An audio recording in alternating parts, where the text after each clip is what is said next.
शेतकरी बांधवांनो, आत्महत्याग्रस्त शेतकऱ्यांच्या विधवा पत्नींना मिळणार शासकीय पडीक जमीन. महसूल मंत्र्यांची मोठी माहिती.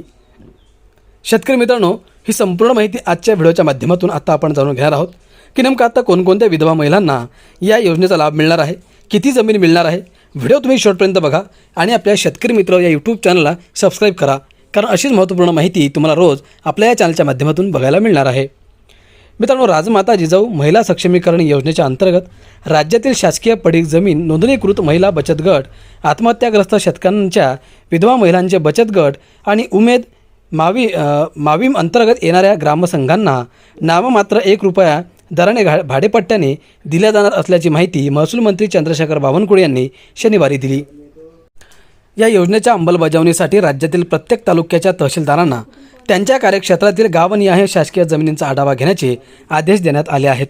शासकीय जमिनींवर झालेली खाजगी अतिक्रमणे तत्काळ निष्कासित करून उपलब्ध जमिनींची अद्ययावत माहिती गाव नमुना क्रमांक 1 मध्ये नोंदवून ती जिल्ह्याच्या संकेतस्थळावर प्रसिद्ध केली जाईल, अशा बावनकुळे यांनी सांगितले.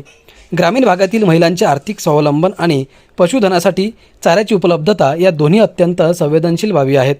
राजमाता जिजाऊ महिला सक्षमीकरण योजनेच्या माध्यमातून देवेंद्र फडणवीस यांचे सरकार महिला बचत गटांना रोजगाराची संधी देत आहे, असेही ते पुढे म्हणाले. या योजनेच्या पारदर्शक अंमलबजावणीसाठी जिल्हा स्तरावर जिल्हाधिकाऱ्यांच्या अध्यक्षतेखाली तर तालुका स्तरावर महसूल मंत्र्यांच्या नियुक्त अध्यक्ष आणि सहअध्यक्षांच्या उपस्थितीत विशेष समित्या काम पाहणार आहेत. तालुका स्तरावर तहसीलदार हे सदस्य आणि सचिव म्हणून काम पाहतील आणि इच्छुक पात्र बचत गटांकडून अर्ज मंजूर करून घेतील.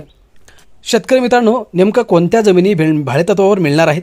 तर 7/12 महाराष्ट्र शासन किंवा शासकीय मुलकीपट, आकारीपट नोंद असलेल्या जमिनी, प्रकल्पासाठी संपादित झालेल्या मात्र सध्या पडीक असलेल्या जमिनी, शेती मंडळांच्या महामंडळांच्या पडीक जमिनी आणि ग्रामसभेच्या परवानगीने गायरान जमिनी, गाळपेर जमिनी, पुनर्वसनासाठीच्या जमिनी आणि सिडको MMRDA सारख्या विशेष प्राधिकरणांच्या हद्दीतील जमिनी या योजनेतून वगळण्यात आल्या आहेत.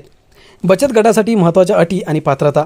महिला बचत गट किंवा ग्रामसंघ उमेद अभियानांतर्गत नोंदणीकृत असावा. बचत गटाची नोंदणी किमान 3 वर्षापूर्वी झालेली असावी आणि बँक खाते किमान 1 वर्ष सक्रिय असावे. वार्षिक उलाढाल किमान ₹50,000 असणे आवश्यक आहे. 10 महिला सदस्य असलेल्या गटाला 1 हेक्टर, 20 सदस्य असलेल्या संस्थेला 2 हेक्टर आणि ग्रामसंघासाठी 5 हेक्टरपर्यंत जमीन.